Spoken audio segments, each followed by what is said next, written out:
Welcome to Conversations with Dr. Skip Mason, pastor, preacher, historian, author, teacher, librarian, archivist, world traveler, collector, family historian, avid reader, and creator of the popular Vanishing Black Atlanta Facebook page. But a lot of folks who love history. Most importantly, he's our dad who loves his family and who taught us the importance of our history and having important conversations. Join him now for this episode of Conversations with Dr. Skip. Well, good Sunday afternoon, my brothers and sisters. I'm Skip Mason, and welcome to another CME150 conversation. Today, we are so blessed and fortunate to have the General Secretary of the Ministry to Men and some of the great men who are leading and working in the ministry to men throughout our connection. And I'll be bringing them up in just a moment. But just delighted to see you, and I trust and pray that you had a great Thanksgiving and that you were able to be surrounded by loved ones in a safe way as possible, and that you were able to share in that, and that also that we remembered and that we served and helped those who may not have been able to sit around somebody's table like we were. So I want to give thanks to our Senior Bishop Lawrence L. Reddick and his wife, Mrs. Wendy Jones Reddick, to Bishop James B. Walker, the chair of the College of Bishops, Mrs. Walker, and the distinguished College of Bishops and their spouses.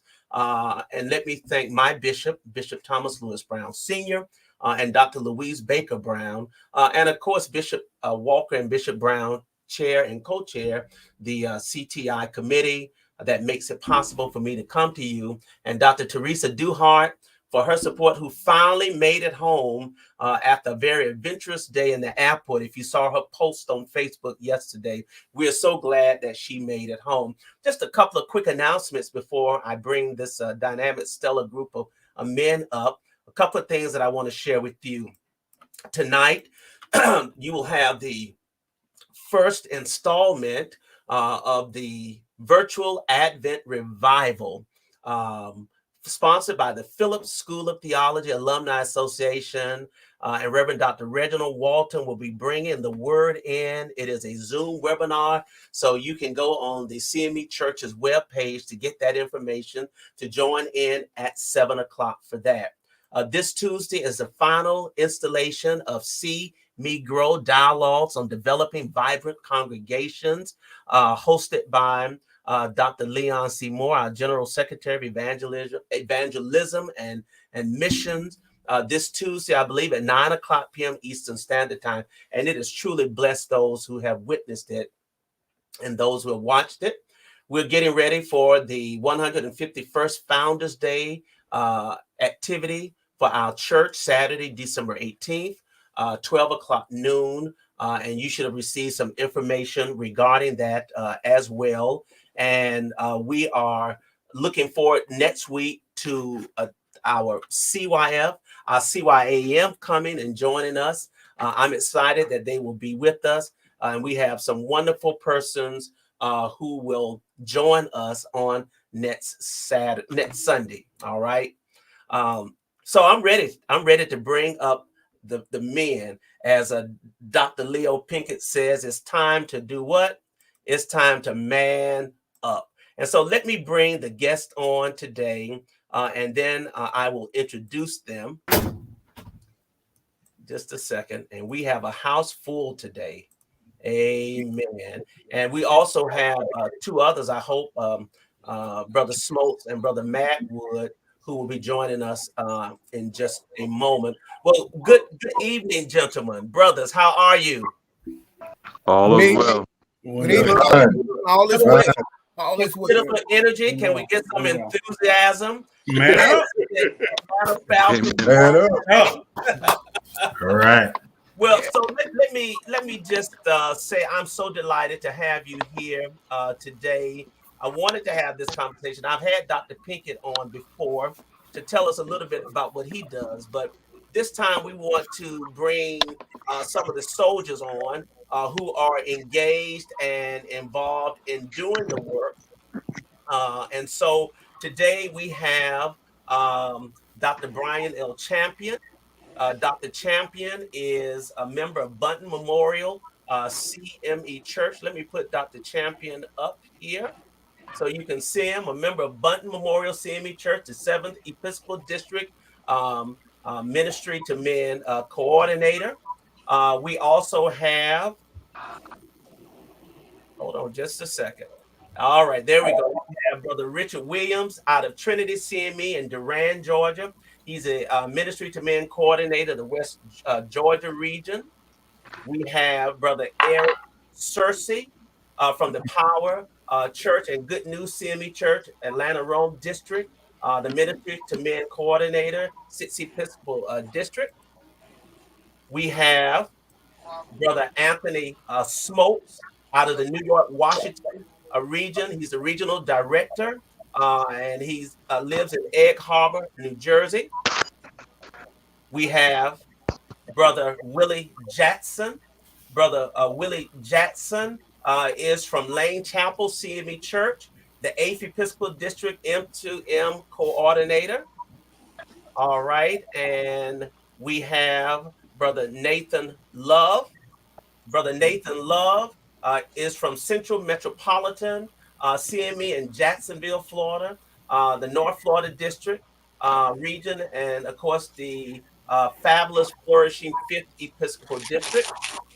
We have Brother William Gerald Henderson from St. John CME in Spencer, Oklahoma, the 9th Episcopal District Ministry to Men coordinator.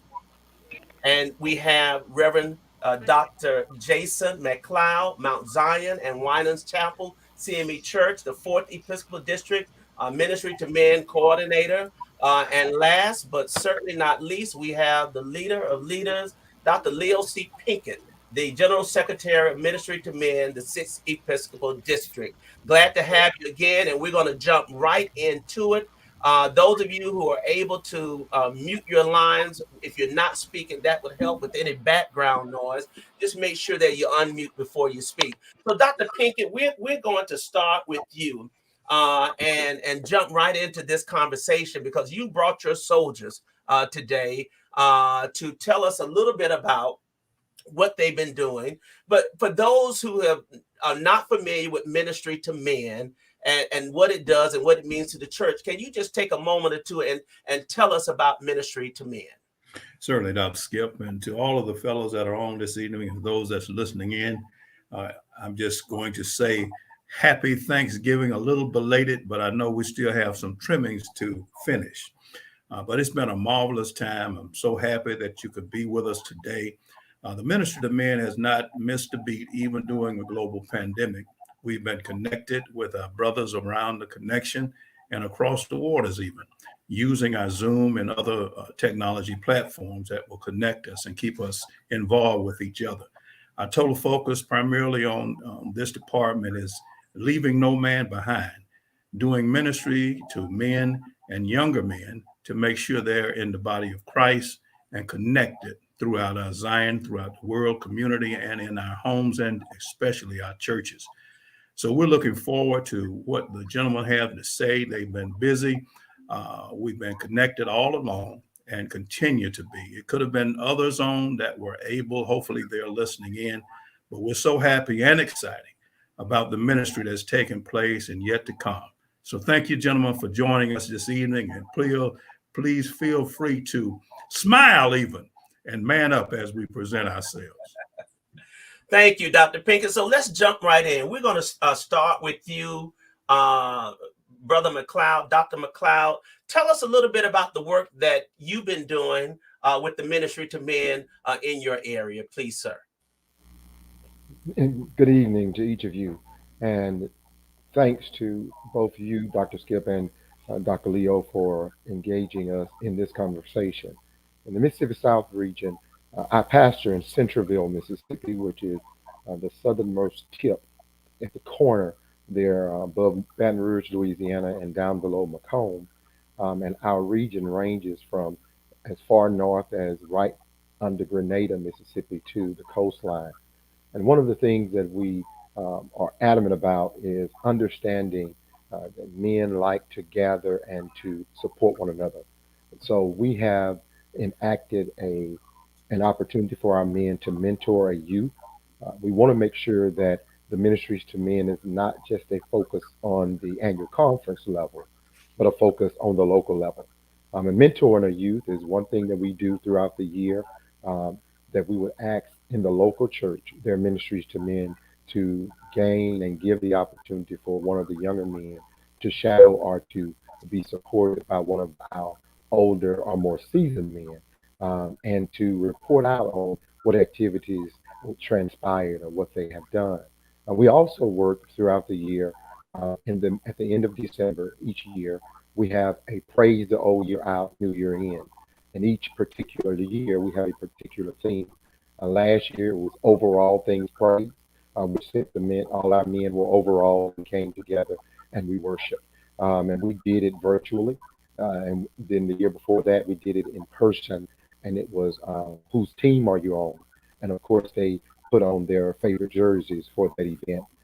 Then throughout the year, from January until the spring, we always support our local churches in various endeavors and report that out.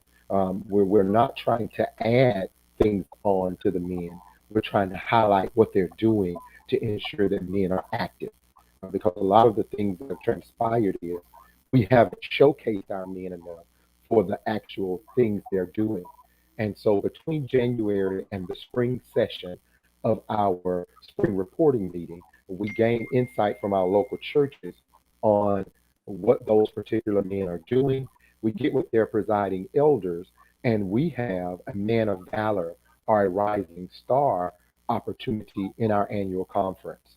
And that simply means that whichever church, local church, has presented their men for the work that they did during that period that we discussed, their names are placed in the nomination pool to be the man of valor for their region, for their district, and the rising star for their district. We did too, because we wanted to have a seasoned saint award and we wanted to have a young men award. And that particular award would allow for 6 people over our 3 districts to be recognized and someone different every year. And we know that everybody loves a pat on the back. Right. And that has been something that has been very productive. Not anything that's connected with a offering, not anything that's connected with a fee, just identifying how Mhm. our men are doing work in the church for their community. Thank you. Thank you so much. I appreciate that very much. Brother Smoltz, jump in. Brother Smoltz is taking care of his mother, and I appreciate the effort. And I want to give him an opportunity should he have to jump off. But would you unmute yourself and tell us a little bit about the work that you've been doing with the men up in your area? Good evening, everyone. Thank you. Can you hear me? Yes, we can hear you. Yes. I'll try taking this off. I have to put it back on if somebody enters the room. But good evening, everyone. Thank you, Dr. Mason, for including me in this meeting. Again, like everyone else, I greet you all this Thanksgiving weekend. And I pray that all is well and all went well with you all this weekend. But we're here in the New York, Washington region, the 7th Episcopal District. We cover states between Massachusetts and all the way down to the great state of Virginia. And the pandemic has initially it's kind of set us back as to our meeting process as it has with everyone else.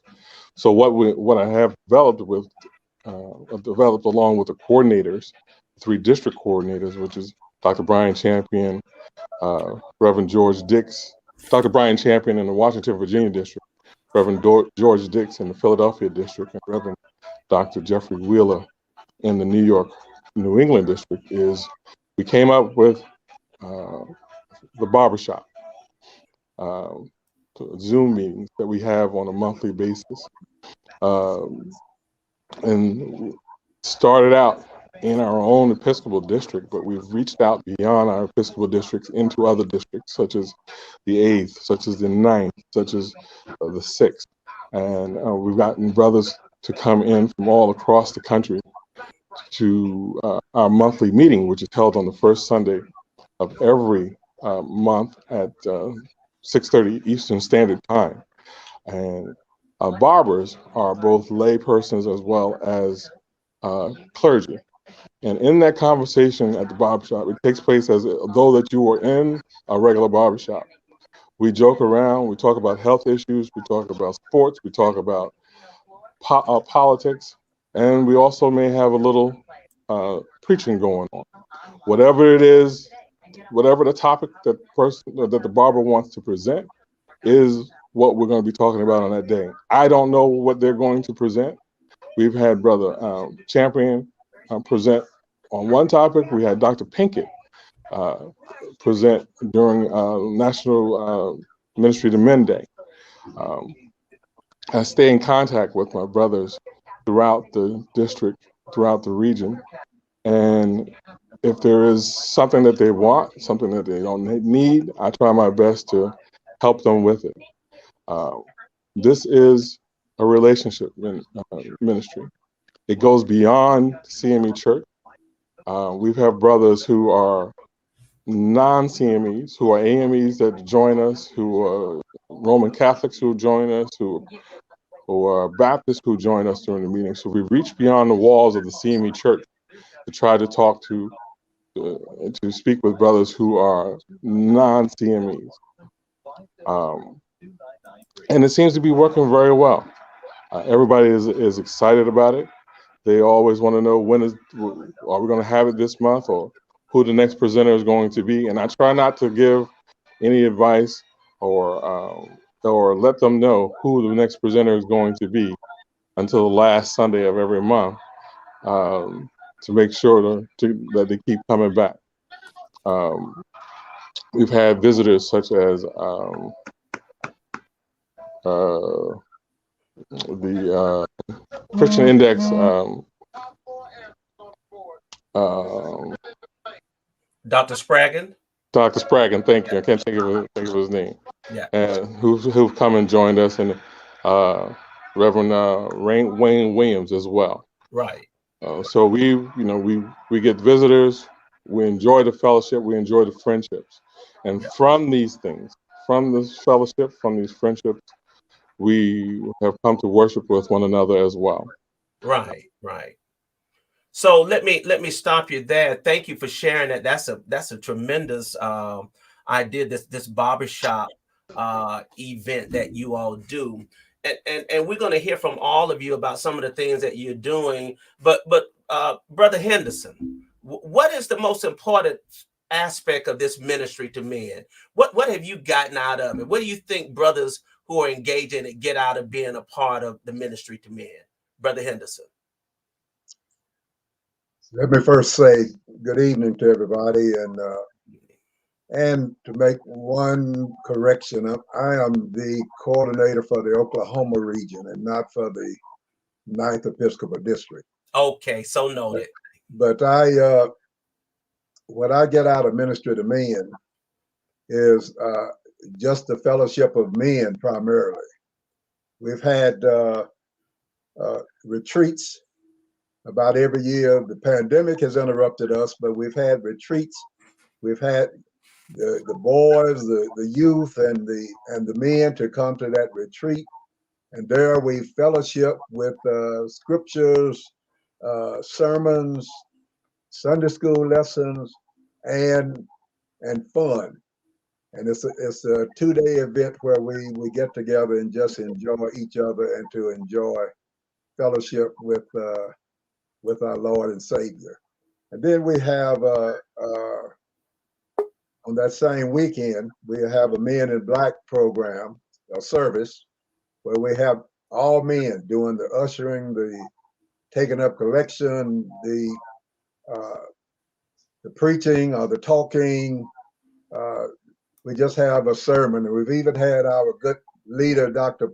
Pinkett, to make a presentation during one of our Men in Black. That's what I get out of mostly with the Men in Black. We've had forums with our young boys, with police, trying to teach them how to behave, if you will, if they get stopped by the police. And I think most districts probably go through that. We've joined with our lay department at our annual conferences and had a lay MTM march where we raised funds for the annual conference. And we've had a Legends program. We have two districts in Oklahoma, the Tulsa district and Oklahoma City district. We have what we call a Legends program where we recognize men in the church, boys in the church who have done legendary work in their communities, in their schools, in their churches. And we recognize them every year, and we form what we call a Legends Club after, where we have all of the ones who've been recognized in our club. In your club. Well, yes. Thank you so much. I appreciate you sharing that information. I want to hear from Brother Love, and tell us a little bit about what's going on in your area, and what makes this ministry meaningful to you as well. Well, good afternoon, Dr. Mason. Thank you all for this opportunity. Ministry to men, to me, has been very strong even before Ministry to Men became a ministry with the CME Church. Under Bishop Williamson, who was our pastor in 83, he had men mentor group, what we started in 83 once he came to us. And then we had two local men, Brother Cleo Stahl and Brother Frank Luster, who was guiding. At that time, I was a young adult and just followed the footsteps of them. And now I'm one of the senior members. But every third Sunday, the men, when we were in-house, did a Ministry to Men breakfast for the Sunday school, for the church school. We go around visiting different schools. We go and take out this pad on the 20th, we did 80 turkeys, not just turkeys, but baskets for people. We go out, we work with the missionaries, we work with the stewards, whatever we need to do. We had a come together day on a Saturday before that, where the men came out and set up first. But what it means to me is that it keeps men together. It keeps us fellowshipping. You know, a lot of times as being Black men, people look at Black men as being troubled, look at Black men as having problems. But once we fellowship and talk, you know, and it's all right to cry. And I tell them that it's all right to cry. It's all right to bring your problems and talk about them, because everybody has a problem. But the most thing that I get out of our Ministry to Men at Central is the relationship that we have with the different organizations in our church, with our different pastors, from Bishop Williamson all the way now to Roscoe McKinney III and all in between. And we've had retreats with Dr. Pinkett. We've had retreats with Dr. Nelson, and 3 and 4 days retreat where men just talk, where they just broke down and talked. Some of the men talked about where, just being honest, where they have relationship problems, some of them kids, and different things. And some have been to jail and have been to prison, have been incarcerated. And we sit down and we open. I go out, and me and a few of the men, I go on the corners and talk to the young brothers and ask them. I say, do you know why you on the corner? You are no threat. But if you're in the library, you a threat. So, and I try to tell them things to do in the right way. I give them my cards. I give them my home phone number, because I'm not afraid. I grew up in the streets. I came out of Durkeeville, a project area. I know about Durkeeville. My mother and father from Jacksonville. Oh, okay. Yeah, I grew up in Durkeeville. So I go and talk to the young people. I've had problems with the judicial system before, and that gave me a lot, because Reverend Dr. Somerville, he's deceased now, right? But he came to see me almost every week. And then right after that, Bishop Ison came, and he told me that he had somebody for me, and he brought Bishop Williamson in, who was our pastor, and me and him became the best of friends, and the men ministry just took off through the years, through every pastor that we had. And not tell them, keep the Ministry to Men, because it's such a strong group and we need to keep them. Thank you, sir. Thank you. So you have a personal commitment to it, and I would agree that that probably helps. Dr. Champion, tell us about your work and what's going on, and why are you committed to the ministry to men? Yes. First of all, good afternoon, everyone. Thank you so much, Dr. Skip, for what you do in keeping us all informed. Dr. Pinkett, for the leadership that you provide and inviting us to share. But, you know, one of the things that I think when about the ministry to men, as I've heard others talk about, it's a focus on it's an encouraging ministry. It's an engagement ministry. It's things that get men involved. Men are not individuals who can just stand in the wayside. And so for men to get involved in church, if they're not finding ways to get involved in church, we're able to get them engaged through ministry to men. I personally believe that if it had not been for men in the church as I was growing up, that I probably would not have stayed in the church. It was the encouragement that they gave me. It was their relationships that we developed, the discussions that we had that brought me to a really good place in my life that allowed me to dedicate my life to church and to God. And I don't think that that just happened without the mentoring and the upbringing of men. But a few things I'll just kind of talk about as far as some of the ministry that I've been involved in. I'm new in the role that I currently am in as the Washington, Virginia District Coordinator, but I've been very engaged in the opportunity to try to bring men together to talk, to communicate. As men, we often don't share. We are very closed-minded. Our pride doesn't allow us to open up and share things that someone else really needs to hear. And so I've tried to be very engaged in providing those avenues. I did have an opportunity to work with Reverend Michael Green, where we did a talk show. And that talk show was My Brother's Keeper. And we talked about real issues that men don't normally talk about, just to try to get them engaged in those conversations. And those conversations would then follow on into additional conversations.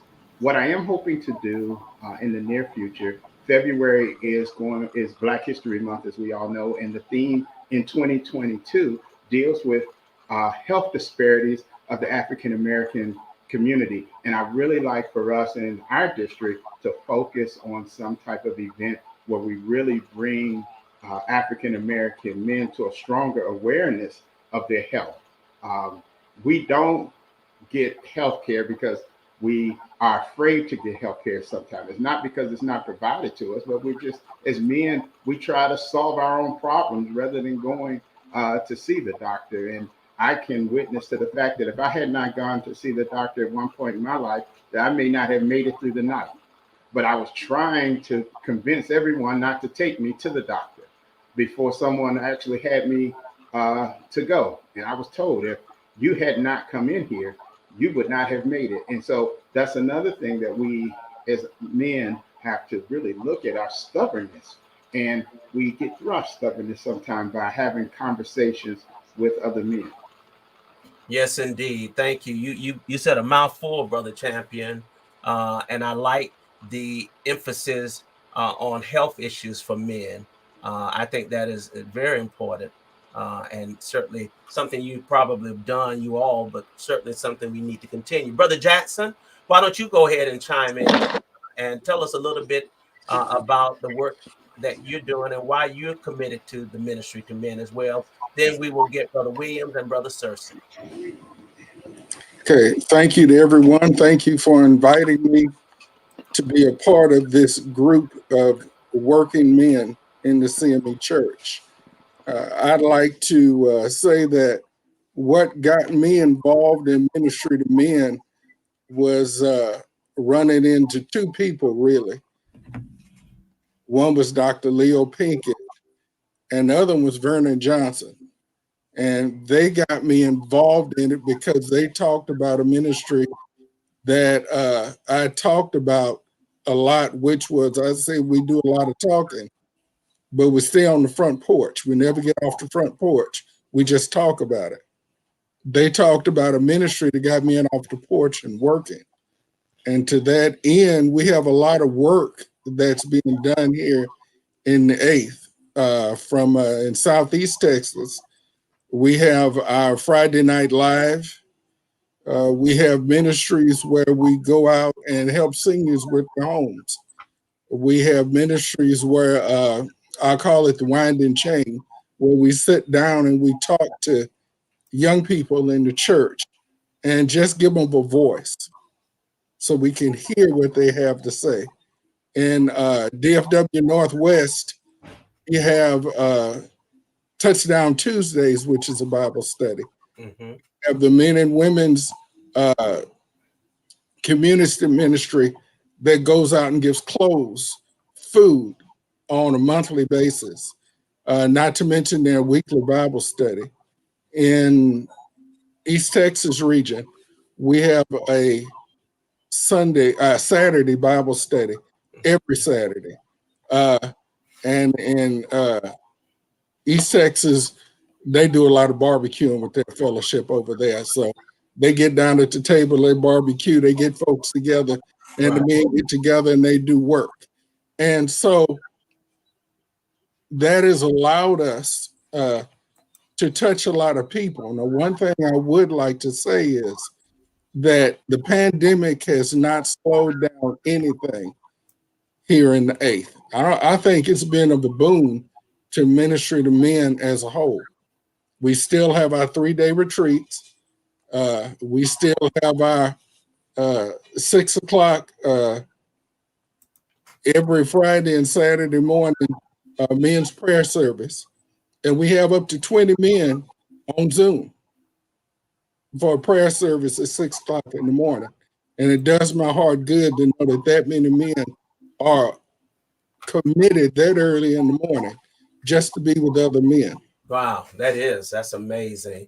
Let me get to Brother Williams and then Brother Cersei, and then I'm gonna throw some questions out to you, to all of you. Brother Williams, tell us a little bit about your ministry to men involvement. Hey, good afternoon, everyone. I want to thank you, Dr. Skip, for having us on, and really want to thank Dr. Leo for his leadership for the ministry to men. The ministry to men really has been kind of twofold for what we do in West Georgia. And I really want to thank our two presiding elders, Dr. Lindsay Napier and Dr. Curtis West. They are presiding elders in the West Georgia region. As far as the men themselves, Dr. Pinkett said it when he first started, leave no man behind. One of the, I guess, challenges that we have in the CME churches in our area, we have a lot of small churches in our area, and we do lack the number of men that we think we should have. You go into my church some Sundays, you have 4 men, 3 boys, and the rest of the church filled up with ladies. Nothing wrong with having a lot of ladies in church, but we need the men to help drive the results, help get where we need to be. Being able to lead men, getting men involved to make sure that we're about God's business. The one thing that we do, we work really close with the lay leader in our area, Brother Reginald Williamson. He's the West Georgia lay leader. We work really close together, putting on events, seeing what needs to be done to get men involved. Somebody mentioned the retreats earlier. The retreats are one of the biggest things that we've done in our area to really get men together. We get together for those 3-day retreats. We'll play golf, we'll go fishing, we'll do some sightseeing, we'll get together, we'll have dinner, we'll have fish fries. We'll get the men together to actually talk about men's business, talk about what needs to be done in order to lead the church. One other thing that we did in our area, we have a lot of small churches, a lot of churches that don't have a lot of members, don't have a lot of revenue. This is before the pandemic. We had a bunch of men that would get together and go to some of these churches and do some of the work that needed to be done. We actually have put carpet throughout churches before. Somebody donated the carpet, the men donated their time. We've actually rebuilt steeple. We had guys on top of the church rebuilding the steeple. We rebuilt holes in floors. We painted churches. We did a lot of that work pre-pandemic when we could get everybody together.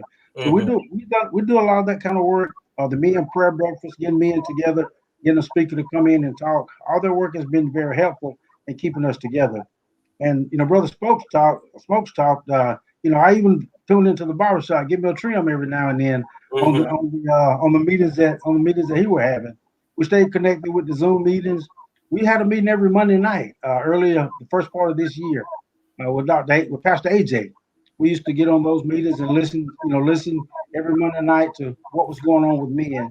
And I think it's very important if we want to keep the men in the church, get some young men in the church, keep things going. The ministry to men is a big device to help us drive that. Thank you. Thank you so much, Brother Williams. Brother Cersei, would you agree to that one of the ways of keeping young men and men involved is to have this organized structure? Tell us a little bit about what's going on with you in ministry to men. Okay, first of all, I'd like to say thank you all for inviting me to this forum. I appreciate it. Once again, my experience and my introduction in the ministry to men was through the work, like I said, that I saw Dr. Pinkett doing. Bryan Magwood, who was supposed to be on here today, is a pretty influential person for me, and also our elder, which is Reverend Jerry R. Woodford. I think that, and let me also say that I am what I would consider a pre-pandemic baby when it comes to ministry to men. I became the coordinator right before the pandemic, and I did have experiences working with some of the other district coordinators. And it was wonderful. We got together. We were able to get together in person, come up with a lot of ideas. We weren't able to put those things forward in motion before the pandemic came, when everyone got into this new format like we are on here today, where we were able to get together and touch each other, over pretty big distances. But I have had opportunities to through electronic, and we also had a few things where it's in person. And like they said earlier, camaraderie is a big thing. When we have people, you're working together, you're working toward a common goal. Also, I've seen that when we get together as a ministry to men, we all go to church and we're 100% focused on the pastor and what we're supposed to do there. But when we become part of ministry to men, we become a little bit more casual. We're able to have those conversations, like we were talking about health, we were talking about mental health, talk about our finances and how we affect our finances, how we deal with family, and how we deal with each other. Now, we might not always agree with what each other says, but we respect what each other says. Mm-hmm. So ministry to men is very important as far as that is concerned, because we all become of one accord. We all have vision. We all have purpose. And so I think that it is very vital for the church and for us as Black men in the church to have ministry to men.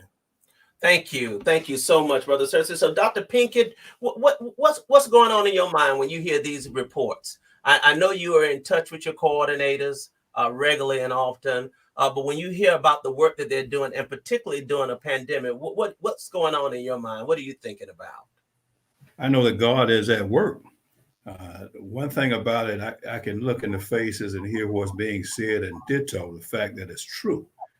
We see the impact of ministry to men with these gentlemen and so many others on a daily basis. Mm-hmm. Sometimes we don't get a lot of promotion activity behind it, but think about it. How would your church be without men? That's been a beckoning cry since our inception, and we can see in each individual circumstances growth in our regions when it comes to men becoming engaged in the churches and young boys. We even have and down in Southeast Texas, the MTMJs. Those are junior ministry to men. Oh, and really? These young men are dedicated. They are cooks, if you can believe that. They sell dinners to raise not only funds for scholarship for MTM, which we have scholarships in various regions, but also to raise budget. Right. So now, come on, without men, the church, I don't think would be the church that it is today. And it's getting better, Skip. And that's a guarantee from these guys backing me up along the way. Yeah. I can't lose with the stuff that they use. Absolutely. Absolutely. So what then, and part of why I wanted to bring you back again, because I had some group on and there was some discussion about the ministry to men. And I said, I got to bring Dr. Pinkett on, and some of his ministry to men coordinators about the ministry to men, the work that is doing, and the future of it. And so, we're headed into a general conference next year. As you go to the general conference, what do you say to the conference regarding the ministry to men, for those naysayers or those who don't see the work that you're doing, as you indicated that the ministry does not necessarily get the kind of attention, if you will, publicly, perhaps as some others. So what do you prescribe, Dr. Pinkett? Of course, we know you're on your way out. Okay, we know you are retiring, you have served well, but certainly this is something that has been dear to your heart. And then I want to pose that question to some of these leaders here. First of all, I might be on my way out, but that doesn't mean I'm going to stop. Right. My passion is to see men more engaged in ministry. You have to look behind those that are crying on a negative basis and ask yourself, what are they doing in their particular churches and even in their regions, whether they even have a ministry to men department. One thing that Bishop Graves, I think when we back in Memphis, when the department was first formed, there was a apparent need to have some department that focuses primarily on men and their issues. And that's what we've been doing. And those that engage and connect can see the growth in that church. So you always have to quiet the noise sometime around you in leadership and move forward, especially if you know you've been connected to Christ. God's going to lead the way because he wants the best for us. And these gentlemen on the line today has proven themselves successful primarily because they put God first in their life. Now, you can't get any better than that. And we continue to move forward, even with all of this conversation, if you will. If we can quiet that piece, we can get more done. Right. Always ask yourself, those that are complaining, what are they doing? Excellent. Are you all in agreement with that? And you stand tall with Dr. Pinkett as we talk about the future of the ministry to men. Dr. Champion, you unmuted yourself. I think you have something you want to add. Yes, sir. I mean, I think it's really important for people across the connection to know that ministry to men remains very relevant in the life of the church, in the life and survival of men as we look at our mission to disciple Christ. Men disciple one another. And we need to continue that focus. And what we have seen over the past 16 years, the development of a ministry that allows us to have that focus, that has that growth. And what we've even seen in the midst of a pandemic, we've seen a resurgence in our opportunity to connect in ways we've never been able to connect before. So we see ourselves as we are talking about from one annual conference to another, where we were doing retreats, where now we're in weekly communication with one another and in fellowship. And so our community has expanded in a very dynamic way. And I think when we talk about going back to basics, we are not talking about going back to we're not talking about going back to a normal. We're talking about going to a new paradigm. And ministry to men takes us to that new paradigm. We don't need to go back to how we were before 2006. Right. We need to take this post-pandemic development that we've had and continue to grow ministry to men. And I just encourage anyone who has an opportunity to speak to someone who's voting or if they have a vote themselves, to be encouraging to this ministry and to not have to take a setback. Well, let's take a moment and look at what does the ministry to men look like post-pandemic. We've talked about what the church looks like, and the church is not and will not be the same as it was prior to that. What does the ministry to men look like? Anybody can jump in and respond to that. Yeah, Dr. Mason. This is Brother Love. Love. Yeah, I say the ministry to men are very important in the post, what we've been going through with pandemic, because without the men that's the leaders of the church who have been leading the church for so long, if you take the men out the church, you don't have anybody else in the church. You still have the pastor, you still have the women, but during this post-pandemic, we're going to need all the men we can get. We're going to need the young boys. We're going to need the youth.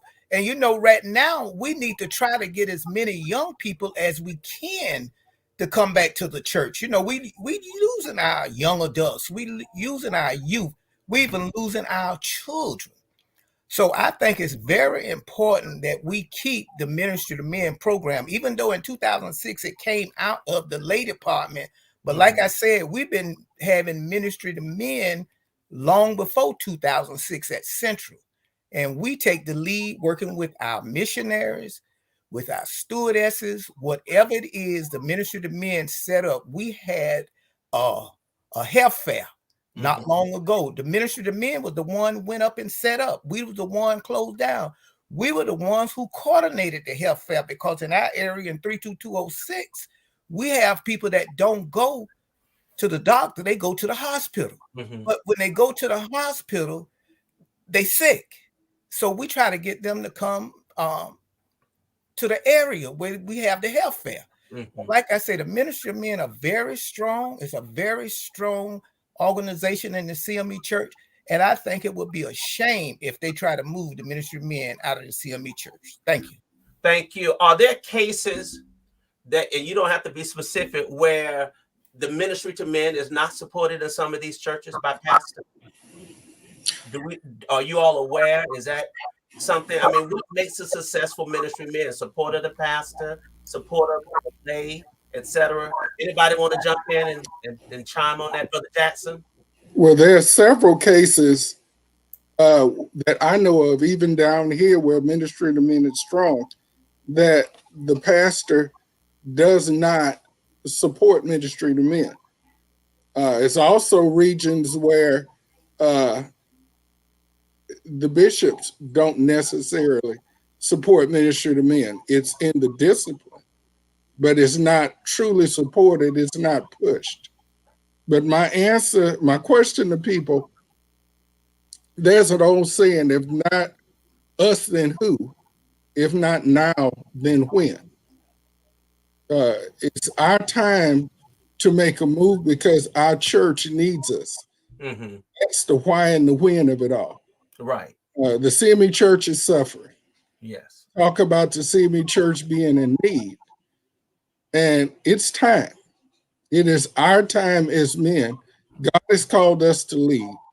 And I know I'm getting up on my stump, but God has called us to lead. Yes. Not necessarily as pastors, but be leaders in our homes, in our churches, right, in the community. It's time for us to be seen. Our problem is too many people are like me. You know, I work with the Women's Missionary Society for 30 years. I have 3 white suits, and but I just work. Yes. Time for us to come out of the background and into the light, because you can tell by the gentleman on the call, we have a lot of folks working. Yeah, I see. But that. It's time for us to be seen. And I'll say one more thing, then I'll sit down for a moment. At our retreat, we took the time to have a complete session or panel of young adults to come to us. Their subject was kingdom independence and what it meant to them. It got so hot that we're going to have another session because it was going to make the retreat go too long. So it's not, we have to give them a voice. We have to listen, but the subject is hot. Our young men are ready to step in and work. We just all got to put our shoulders to the same grindstone and get to work. What do you all say to those who say, why isn't there a ministry to women? And that has come up a couple of times. What do you say to them? Can anybody jump in on that? Well, speaking from the barbershop realm, yes, Brother Smokes. We've partnered with ladies out of the 8th and out of the 9th who decided to develop the beauty shop because they were coming to the barbershop and they thought it was a wonderful idea. And the coordinators of the beauty shop asked me, would it be okay if we expand this into a beauty shop thing? I said, well, fantastic. The more the merrier. This is not a CME thing. This is a man's thing.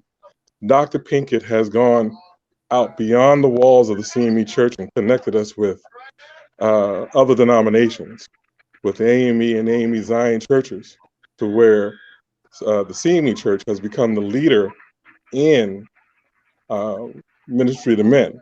It was after he was elected and after his connections that he has made that the other denominations decided to put together their ministry to men programs.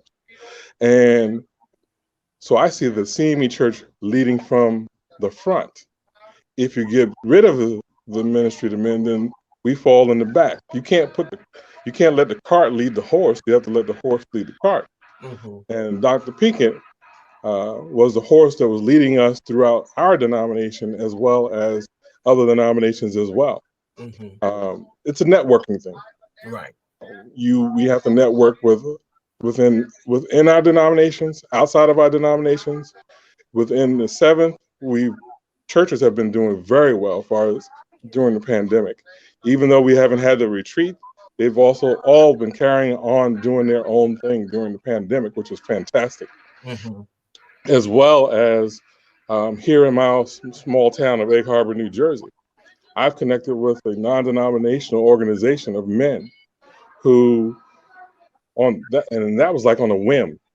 I was standing outside in front of the church one day, and a gentleman just approached me, and he was like, he wanted me to vote for somebody in an election, and the conversation switched to he thought I was the pastor of the church. I said, no. I said, I'm not the pastor. I said, I'm the ministry to men coordinator. He said, well, would you come over to our event? We have a breakfast every year. I said, sure, I'll come over there. Went over there and had a wonderful time. We fellowshiped. And then I invited him over to the barbershop. And he attends the barbershop regularly.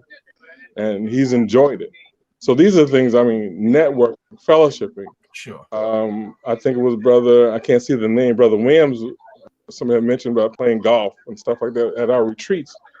We play golf, we go bowling. It's not just a worshiping type of thing, it's a fellowship type of thing that we, as men, we're interested in a variety of things. Right. So we have to meet the men where they are and incorporating them. At the last retreat that we had here, the physical retreat that we had, we brought young youth, and there's always young adults who were involved with us, but we brought some youth that was there, and they had a ball. We had a what do you call it? Rites of passage at another retreat that we had, and they were like, Brother Smokes, when are we going to do another one? I love going to that. So well, as soon as we can, as soon as the pandemic is over, and we can physically meet again, we're definitely going to get together. And they were like, all right, fantastic. Yeah. So I stay in contact with the guys all the time. So you do activities that they are actually looking forward to being a part of. Correct. And engaging in. What do you want to do? Right. I'm not going to set up the program for you because you're not going to like the programs that I set up for you. Right. What are you interested in doing? And they tell us what they want. We put it together, and we have a blast. Let me ask you all this: how important is it? We have 14 Episcopal candidates, and how important is it to you all that these candidates are supportive of and have a record of embracing the ministry to men? Anybody can jump in. That's Brother Cersei.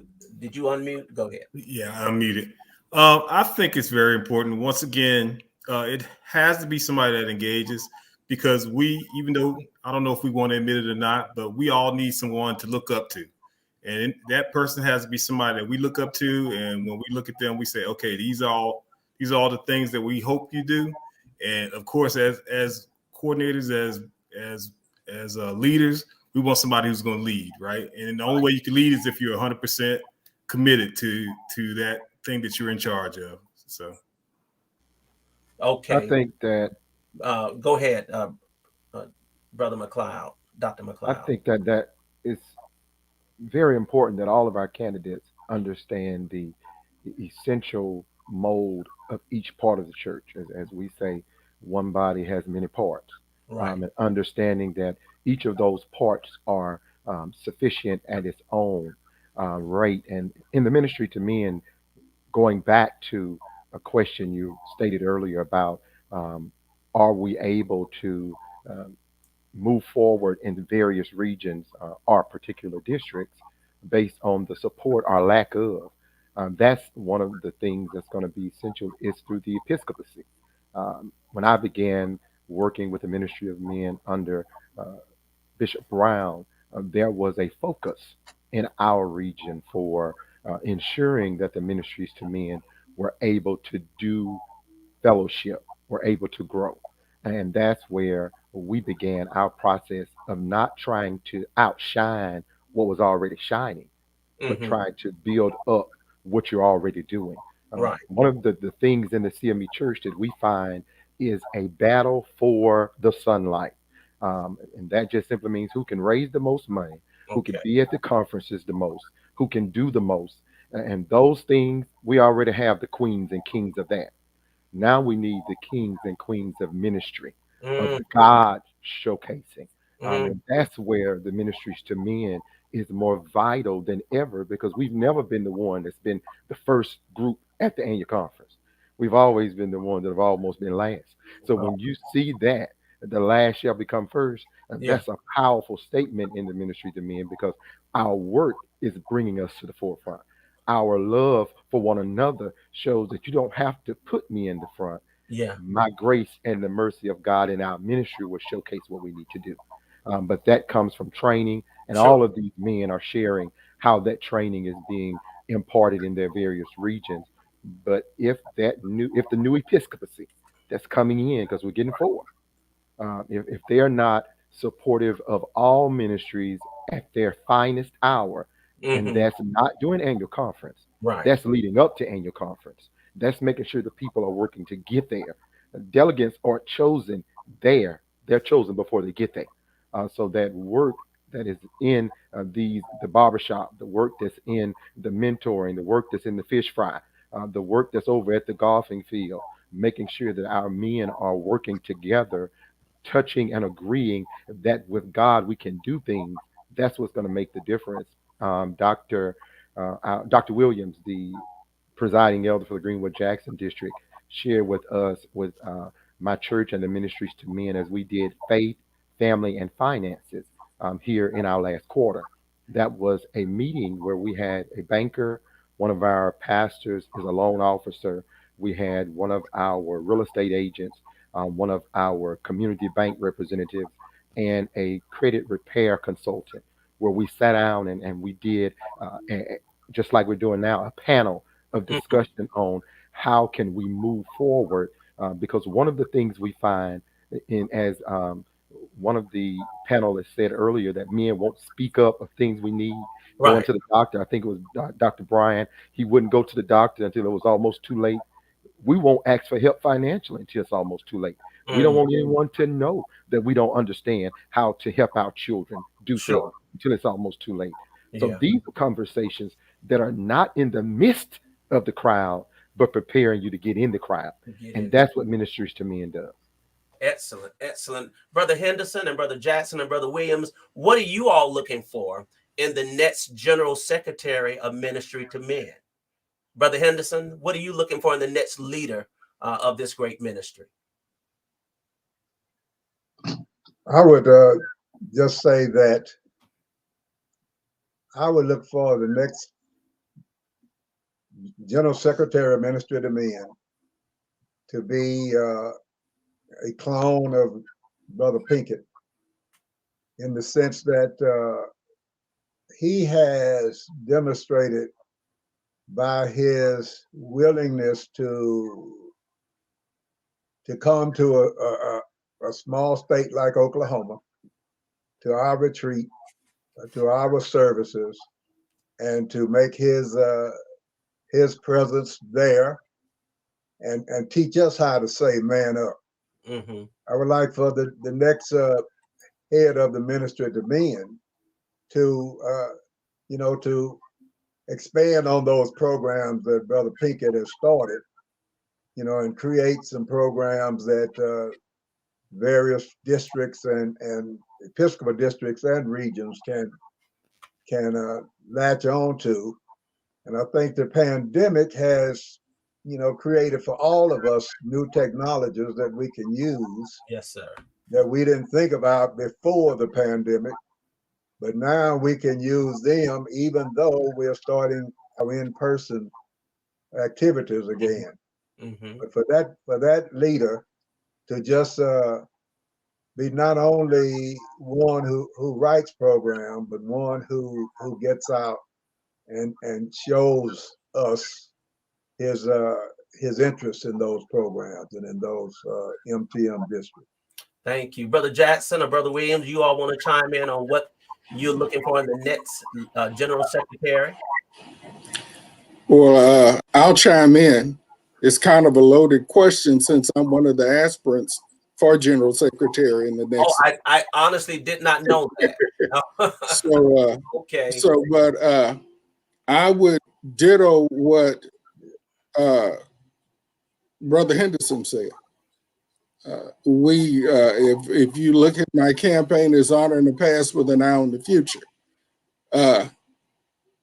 Dr. Pinkett's done a great job in the trying circumstances.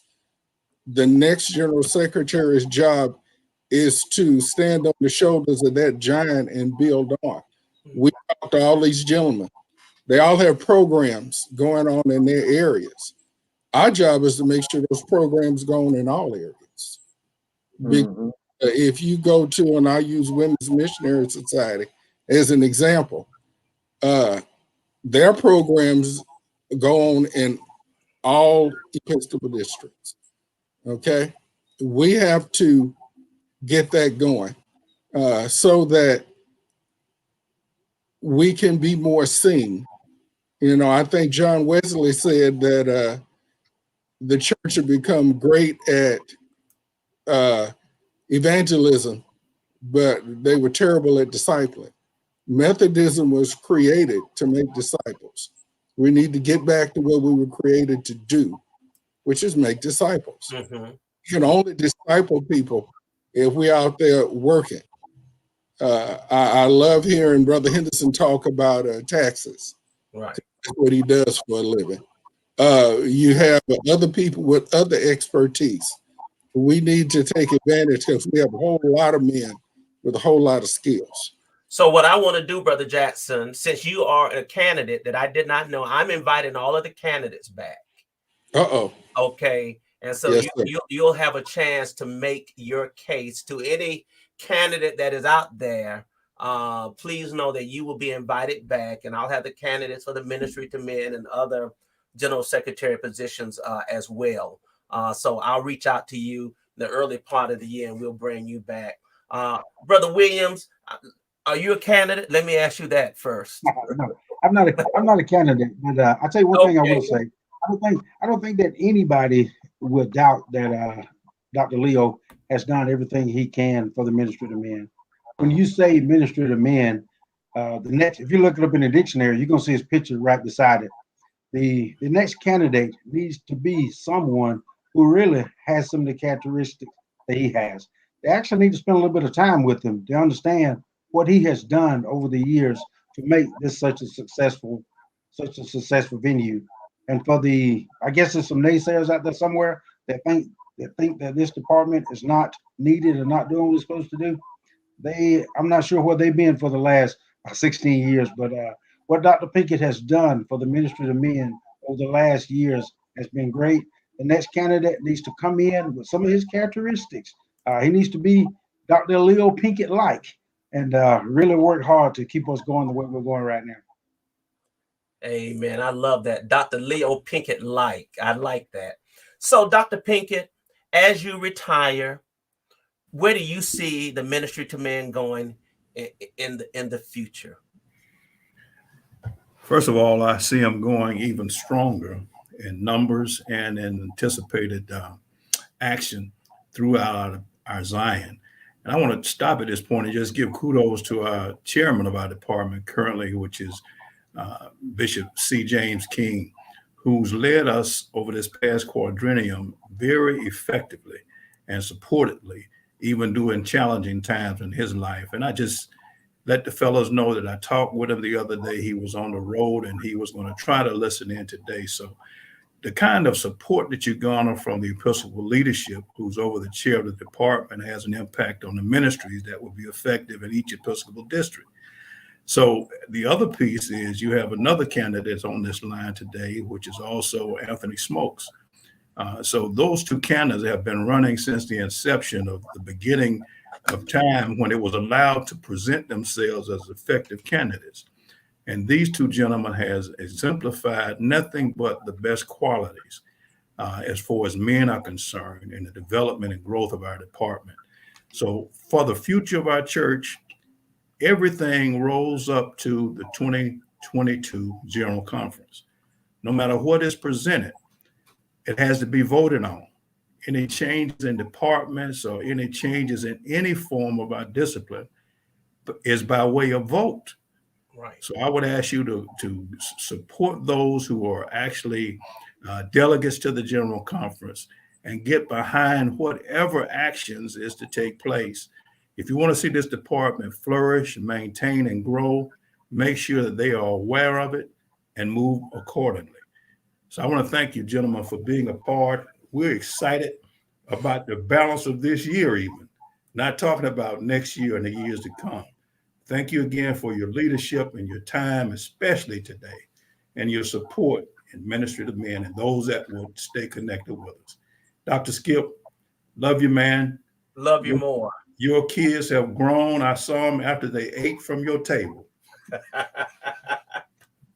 Yes, 2 kids in college at the same time. Pray for me, please, sir. I need all of the prayers I can give. Well, listen, I tell you, this has been so engaging. I always give anyone an opportunity to make a final thought, if you would like, closing thought. Make it brief, if you would, but I don't want to leave. You know, when you have not 10 people, and I guess I'm going to have to bring Bryan Magwood, my dear friend, on by himself or on another show coming. But Bryan, we appreciate all of the work that he has done for ministering to men in the state of Georgia. And I want the record to show that. But that's my boy. So he know I'll have him back sometime soon.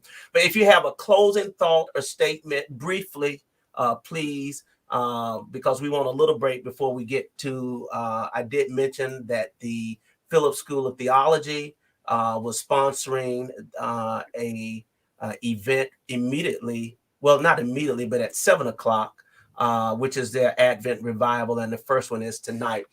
Brother Henderson, any closing thought? You don't have to make it, but if you do, by all means, go right ahead. And then Dr. Champion, and we'll just make our way around. My closing thoughts would be that I failed to say then, and I just want to say it before we stop. But the mantra for the Oklahoma region, MTM, is to recruit, to reclaim, and to retain.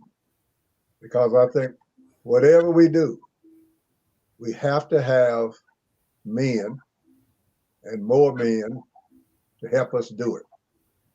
So we want to recruit men, to reclaim men, and to retain those that we get. That's my closing thought. Thank you, sir. Dr. Champion. Yes, I would just like to formally, in front of everyone, thank Dr. Leo Pinkett for the service that he's given in leadership in this ministry. And I also say he's not just a leader, he's a cheerleader, because he's always the one that's getting under us and behind us and encouraging us and pushing us. And he's just been that really important person to so many of us. And one of the reasons I believe that ministry to men will be successful in the future is because of the foundation he planted. And that we have so many people who are ready to take over the realm and lead the program, because he's mentored individuals to be ready for the ministry that's ahead of us. So again, thank you, Dr. Pinkett, for all you do. Thank you. Thank you so much, Dr. Champion. Closing thought, Dr. Jackson, Brother Jackson. I would just like to thank you for, number one, for inviting me. Thank Dr. Pinkett for mentoring me, and thank all the men on the call for just kind of lifting my heart today. It's just good to see other men in other areas who are serious about the work. So I thank everybody on the call for everything you've said and done. Y'all have kind of made my day. So thank you. Thank you, sir. Brother Love, closing thought, unmute yourself. Thank you. Yes, I would just like to say thank you to Dr. Leo Pinkett for his friendship, for his personality. You know, we have been close ever since he got elected in 2006. We talked quite a bit. You wouldn't find a better person to be over the ministry to men than Dr. Pinkett. I mean, we have traveled different places. We have went to one church, one school together. We have went to different retreats together, different annual conference together. And like Brother Jackson said, it's just a blessing to see all these men on today. And I just want to thank you, Dr. Mason, for this forum. And also the people of Durkeeville say hello. Thank you. Thank you so much, Brother Love. Give the Durkeeville folks my love and regards. Brother Cersei. Yes, like everyone else said, I just want to say thank you for the opportunity to be here. I want to thank Dr. Pinkett for his leadership. You, Dr. Mason, for putting this forum together. Thank all these brothers, because I want to say that I need you. You know, I need other people along with me, and I'm sure you do too. And I know you're an inspiration, and I'm sure you're an inspiration for everybody that's listed in the church in and of itself. Thank you. Thank you, Brother Cersei. Brother Smoltz, your closing thoughts. Unmute yourself. Well, I echo everyone else who thank Dr. Pinkett, who I see as a good friend. We shared many retreats together, as well as we broke bread together many a times. Thank you, Dr. Mason, for the invite, for joining all the brothers on the line, and I thank all the brothers here as well. It was good to see everybody. As long as we stay focused, as long as we stay confident in knowing that we are doing what we are doing for the betterment of the church, ministry to men will remain a vital part of the church. Dr. Pinkett has laid down the foundation, as it was said. We just have to continue to build on that foundation and make it stronger and stronger. So I thank you and thank everyone. Thank you. Thank you so much, Brother Smoltz. Dr. McLeod. I would like to give homage to my Episcopal leader, who is the chair, Bishop King, and of course, our interim or our stand-in, Bishop Otha Hawthorne Lakey, and to Dr. Pinkett, who has visited and shared with us in Mississippi South region and helped us to create a atmosphere of growth and understanding in the ministries to men. And to say to each of you, our panel, thank you for your work in our church and in our community that goes far beyond what anyone can see. The work is not measured by what you see, by what you know you've done, and that will be seen in the future. And our future is the seeds that we plant now, that we may not see the tree grow, but we know it will with the nourishment that we're sharing. Thank you, Dr. McLeod. Brother Williams. Yes, so my closing remark will almost echo everybody else. But first of all, thank you, Dr. Skip, for having us on tonight. Really want to thank Dr. Leo for the work he's done over the years. He's mentored me. I've learned a lot from him, spiritually and personally. And I really appreciate the work that he's done. And, when his term is over, he's not going to go away. He'll be around to help us with anything we need. And I'm looking forward to continuing the friendship that I have developed with him over the years. Thank you a lot, Dr. Pinkett, and man up. Hold on. Every time I heard the word man up, I was supposed to put this on. It's interesting. I only heard it 2 times during this entire episode. But I had it ready. Certainly, Dr. Pinkett has made that a household word for those who know him. And we thank you all. I would be remiss if I didn't ask Dr. Pinkett again if you had anything to say. I know you kind of gave us your closing thought, but you certainly get the last word for tonight. Well, first of all, again, I'd like to just thank the senior bishop of our church, Bishop Lauren L. Reddick III, and all of the ministries and support that he's given us along this journey. All of those Episcopal leaders, those presiding elders and pastors, and yes, brothers of laity, both men and women who've been supportive of our challenge as we move forward and build God's kingdom. Kingdom work is not easy, but you can take that to the bank when you enter heaven. The Lord will shine his eyes upon you and grant you the peace that he has in store for you. So I'm excited about what is to come for the ministry to men and its new leadership and those leaders that are still yet being developed. Our young men are excited about having someone to look up to, Skip, and it makes a difference. Yeah. And over the course of my short lifetime, I've seen the impact of those that stood in the gap, even for me when I lost my father in 1958. So it's been a long time, but I had men in our church who were leaders that I looked up to and wouldn't let me get out of line. And when I did, I was dealt with. I can't use the term I want to use, but I was dealt with in such a way it made me a better man. Yes. So we're looking forward for the ministries ahead. Brothers, don't be dismayed, whatever betide. The Lord will look out for you. Back to you, Skip. Amen. Amen. And we thank you all for joining us today with the leadership of the ministry to men. May God bless each of you and your work and in your endeavors. And as Dr. Pinkett would say, top of the evening to each of you today.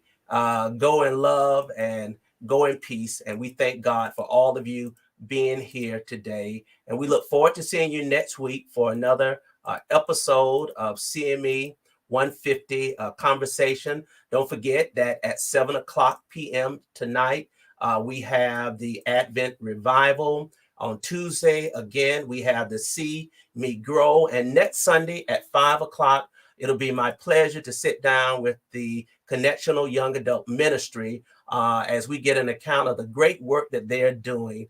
And so I'm excited to have them as well. May God bless you and may God keep you. Have a great evening.